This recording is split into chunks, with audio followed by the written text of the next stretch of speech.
It was the summer of 2006. I was turning 7 years old. And like any 6 year old on the brink of a birthday, I was caught somewhere between excitement and impatience. We were getting ready for our halfway across the country trip from Pittsburgh to Enid, Oklahoma to visit Honey and Pap. We were going to celebrate my 7th birthday with them. Now, let me be honest, I wasn't particularly thrilled about the drive. It's 16 hours with no stops in a cramped car and no legroom. Wedged between backpacks, boredom, and my older brother Cade, who always seemed just a little too close. I would say the road was long, but I knew the destination was worth it. Because there, waiting at the end of those miles, was Honey. And with Honey came a promise: ice cream. Every single night. Snacks. As many as we could imagine. The good snacks, the ones mom and dad didn't normally buy for us. Like the giant jars of M&Ms and the big boxes of the Pop-Tarts. And to a 7-year-old boy, this was the ideal situation. And looking back now, I realized something. That trip wasn't just about birthday celebrations or junk food. It was about being known, being delighted in. It was about presence, and it was about hers. Honey Bobby had a way of making you feel like you were worth the drive. She made the ordinary feel special. Ice cream became the nightly tradition. Snacks turned into love in its simplest form. Her presence made everything feel like home. And though in her final moments her mind slipped away, though words faded and memories blurred, what never faded was that presence. Even when she forgot, she was not forgotten. Even when she grew silent, God was still speaking life over hers. And that's what brings us here today, not just to remember, but to bear witness to a life that made people feel like they were home. And in my little 7-year-old mind, we drove across the country for ice cream. The good kind, of course, but really, we were coming for her. And now, with tears in our eyes and gratitude in our hearts, we remember her again. Flashing back to the summer of 2006, we didn't have much space in the car, just knees pressed to seats, bags stacked like bricks, and miles that felt longer than they should have. But what pulled us forward wasn't the long road ahead, it was the person waiting at the end of it. Bobby, it was Honey. So every night, without fail, we got that ice cream. Every snack we could dream of, every ounce of love she could fit into a bowl or a bag of chips. And to a 7-year-old, that was heaven. And looking back now, I realize maybe it actually was. Because what we're tasting in those moments was more than sugar. It was delight. It was belonging. It was presence. And deep down, something in me still believes that is what we were made for. Not just to survive, but to be seen. Not just to be alive, but to be loved. And isn't that what the story of the Bible, the story of creation, has always been? That in the beginning, before the ache, before the fall, before funerals and fading memories, there was goodness. That we were made for life. We were made for joy. We were made for presence. The very first book, very first chapter, very first verse, it says, in the beginning, God created. He formed light out of darkness, breathed life into dust, and he called it good. Humanity was made in his image, not by accident, but with intention.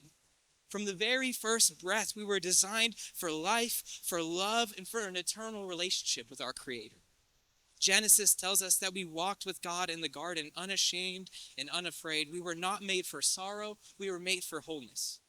And that is why death feels so wrong. That's why grief lands like an uppercut to the solar plexus, because deep down something in us knows this, that it's not supposed to be this way. That this was never meant to happen, that we weren't built for funerals, we were crafted for forever. The ache we feel now, the sorrow, the longing, the sense that something beautiful has been broken is not weakness. It's our spirit echoing back to Eden.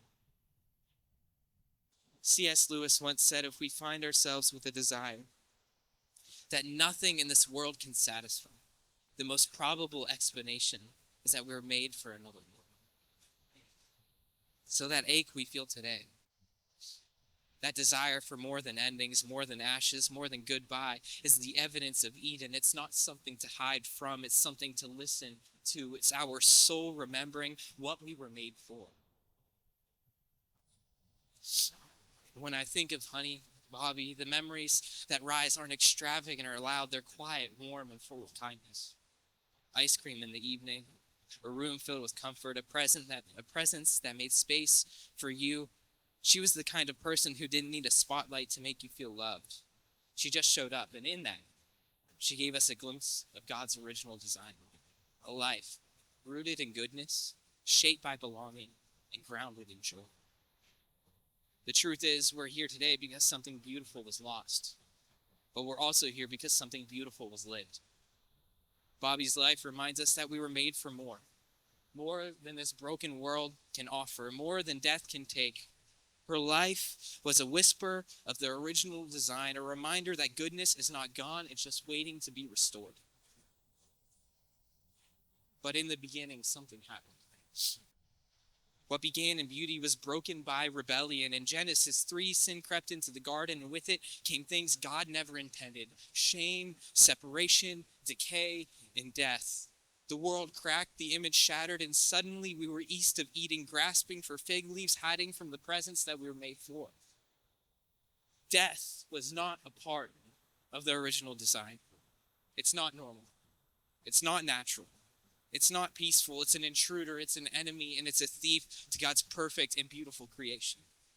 And when death shows up, it doesn't knock. It kicks the door in. It takes from us what we cannot replace. It leaves empty chairs and living rooms and voicemails we replay just to hear the voice again. It leaves rooms that feel too quiet and days that feel too long.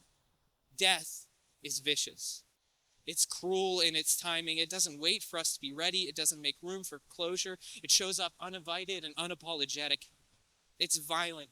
It rips through every rhythm of life. It's vile, turning what was sacred into silence. There's nothing natural and peaceful about it. No matter how pretty we try to dress up death, death always leaves something broken behind. And that's why it hurts the way it does. Not because we miss her, though we do, but because everything in us is crying out that it's not supposed to be this way. And we're right. This isn't how it's meant to end.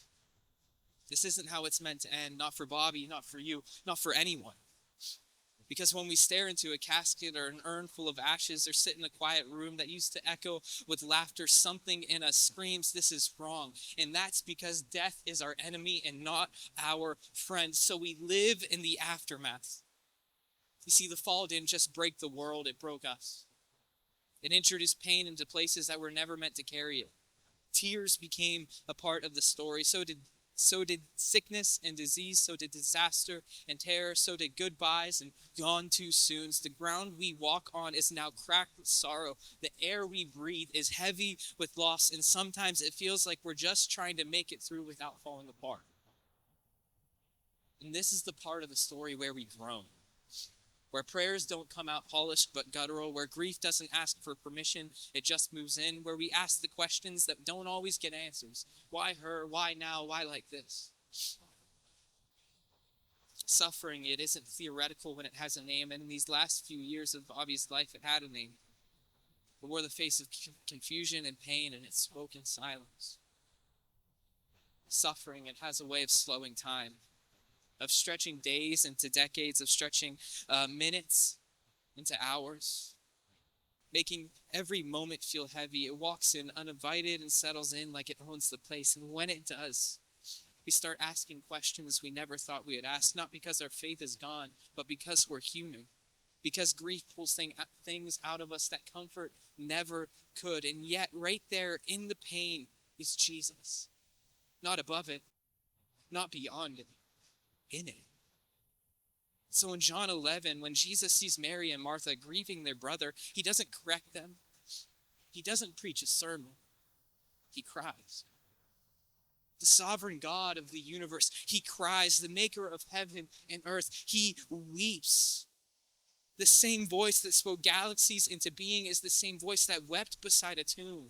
The same breath that formed and stars shuddered with grief over a friend who died.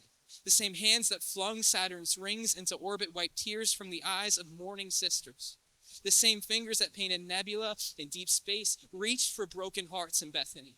The same God who commands light to break the silence of night stood in silence, letting sorrow speak. The one who stretched out the heavens like a curtain stood still and let pain pass through him. The Alpha of all creation let himself be undone by the sting of death, and he didn't even flinch.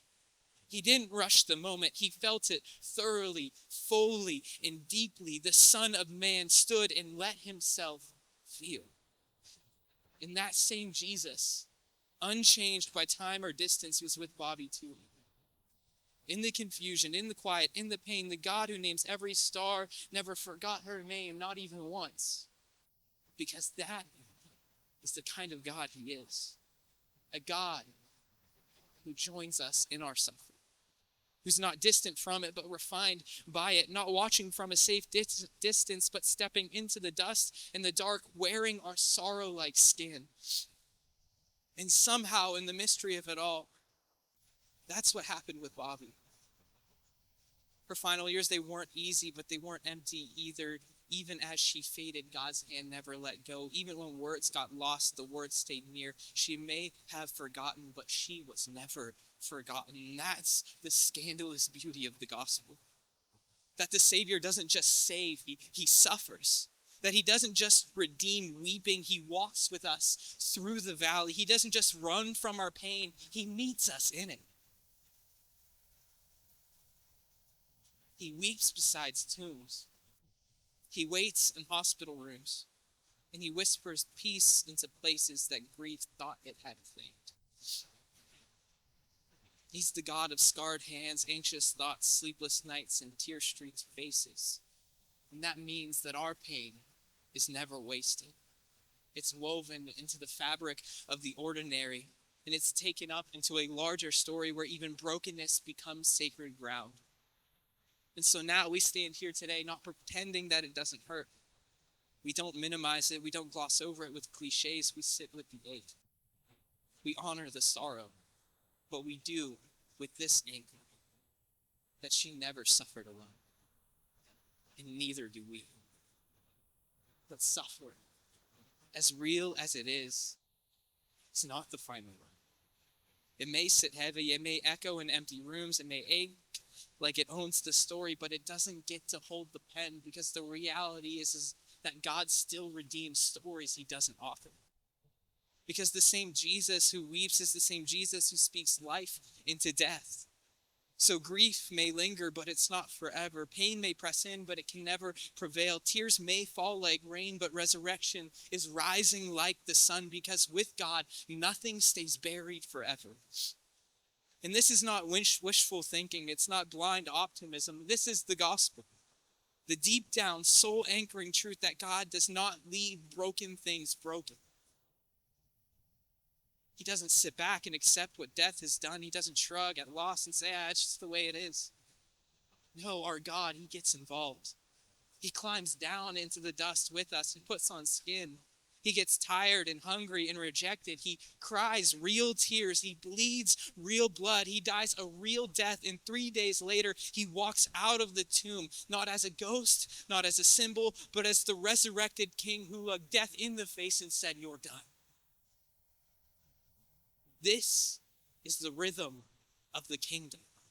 Death, then life. Grave, then glory. Darkness, then dawn. Suffering, then redemption. Because the cross isn't the end of the story. It's the turning point. You see, God doesn't just sit with us in our grief. He transforms it. He just doesn't hold our sorrow. He heals it. He doesn't acknowledge the pain. He rewrites it. He doesn't just walk through the valley. He leads us to the other side. And he does it all without wasting a single tear. In Christ, even our pain becomes a seed and our sorrow becomes soil. Even the silence of suffering holds the sound of resurrection beneath the surface. So when we talk about honey, when we talk about Bobby, we don't just remember her pain, we remember her hope,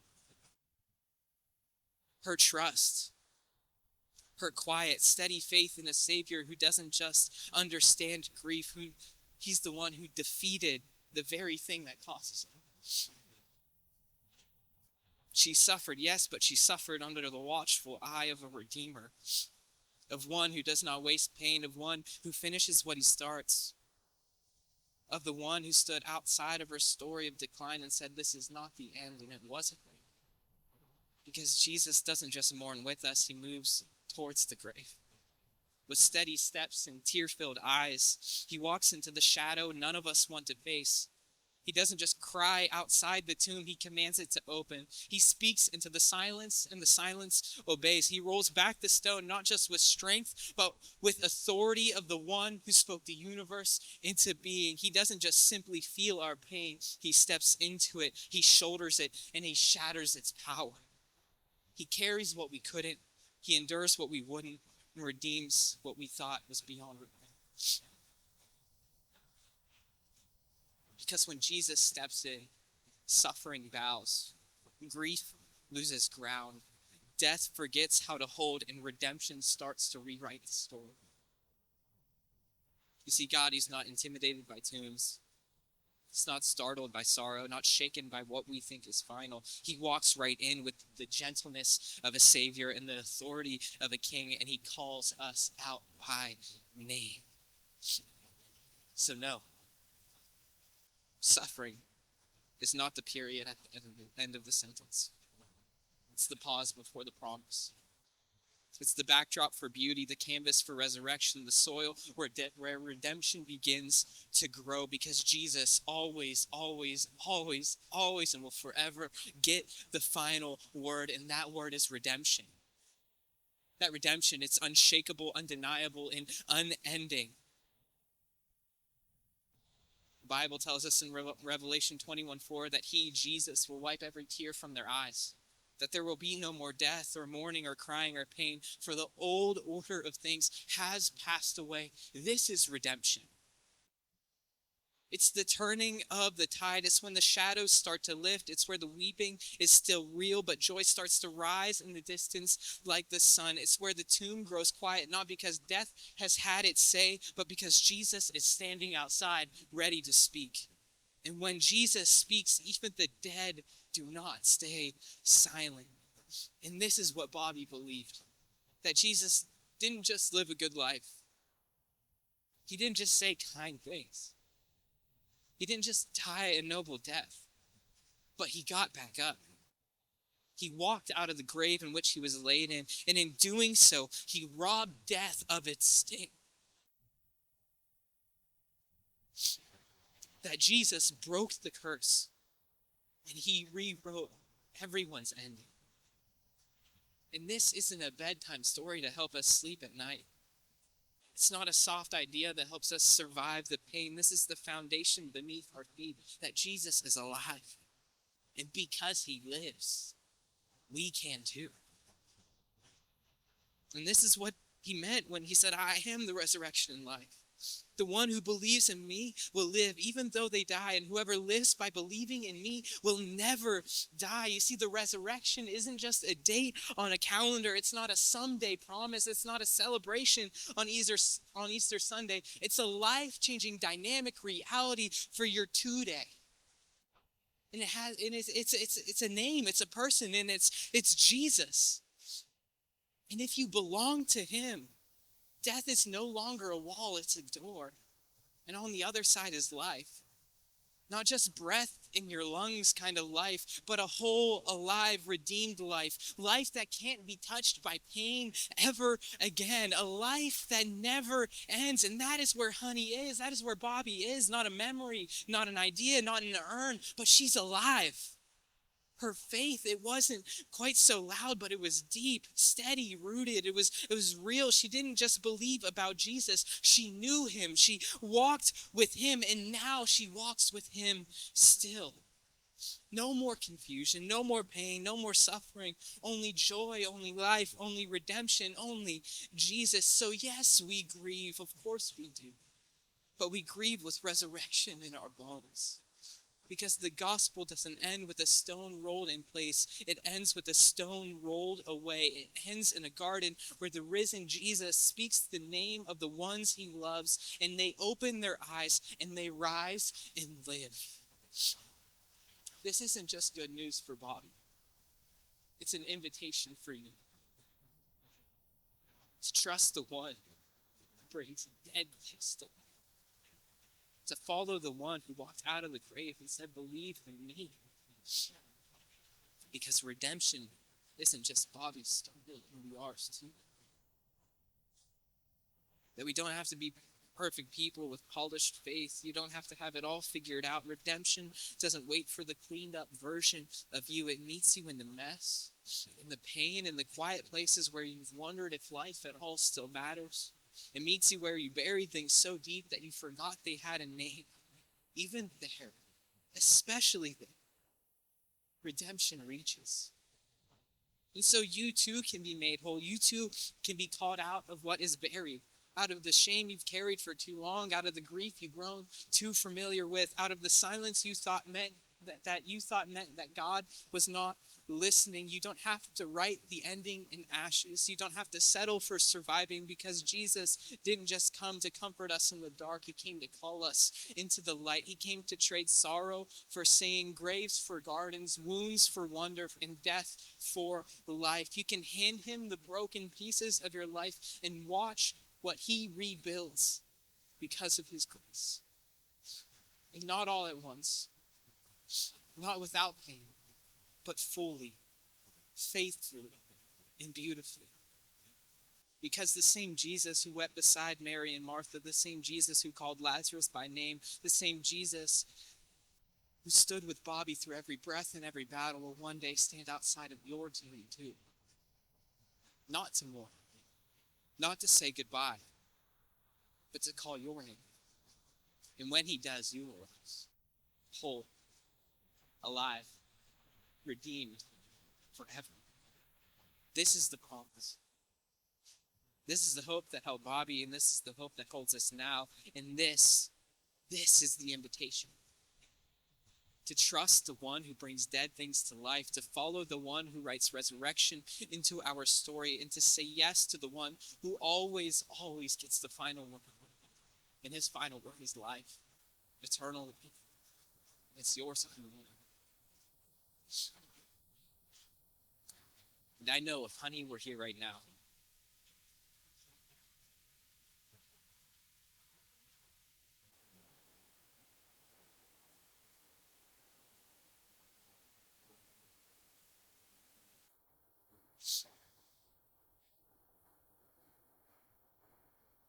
with that gentle strength in her voice and that twinkle of eternity that's already in her eyes,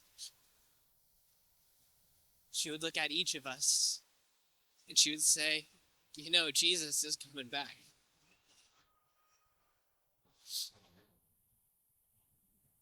She wouldn't say it as a warning, but as hope, as a promise that this broken world isn't all there is.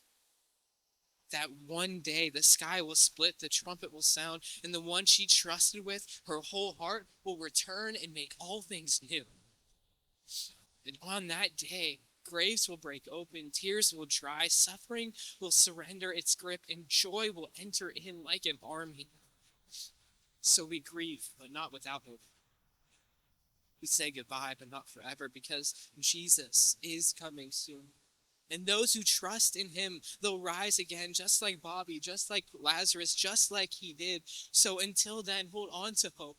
Live like heaven is near, and remember, redemption isn't just a story we tell, it's a future we're promised. So now, as I think back to that summer in 2006, a cramped car, a 16-hour drive across the country, a little boy staring out the window, restless and bored, but holding on to the reasons he knew the trip was worth it. Ice cream every night, snacks in every chore, and Honey and Bobby waiting at the end of the drive with a smile that made everything feel okay. Back then, I didn't realize that I was feeling eternity peeking through the ordinary. That the joy was deeper than dessert, that the warmth was more than just nostalgia. That what made her house feel like home What made her presence feel like home was the same thing that makes heaven feel like home. And that's because Jesus was there.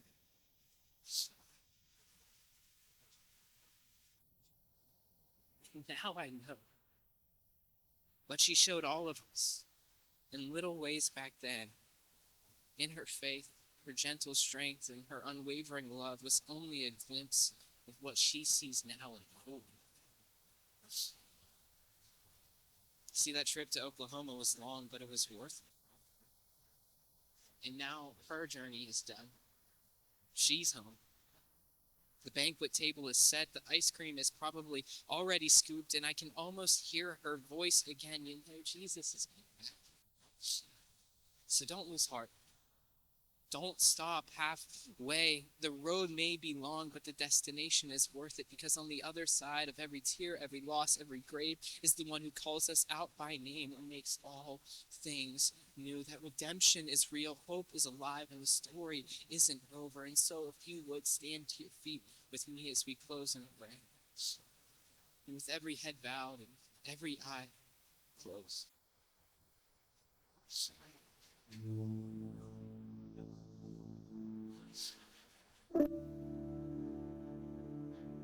Lord, we thank you for the gift of your gentleness, your quiet strength that made space for others to breathe. Thank you for the memories that linger, for the lessons she left right in her just moments, and the way she lived, steady, and even in her suffering, God, you are near. God, you always stay in your mercy, God. Now she is alive in ways we can't imagine. So God, we thank you that death is not the end, that the grave is not the final chapter, that because of Jesus there is hope that outlasts every good work. As you said, I am the resurrection. Today as we remember Bobby's life, we also remember the invitation she would wanted to extend an invitation to know Jesus, that she Jesus who walked with death. So anybody's aching, anybody is wondering if there is hope, there is. His name is Jesus, but he meets you right now. But after you find that, in your doubts, in your longing, he says, come to me. Not with pressure, but with promise, not with guilt, but with grace.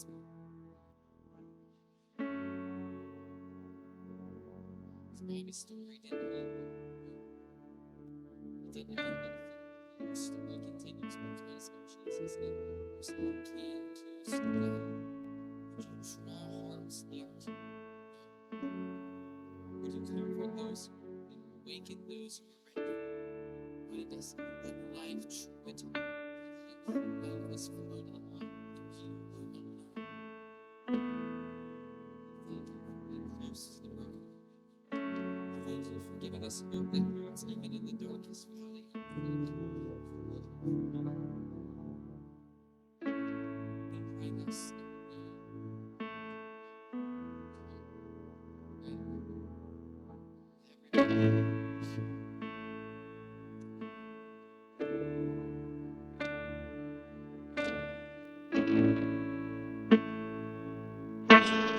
everybody.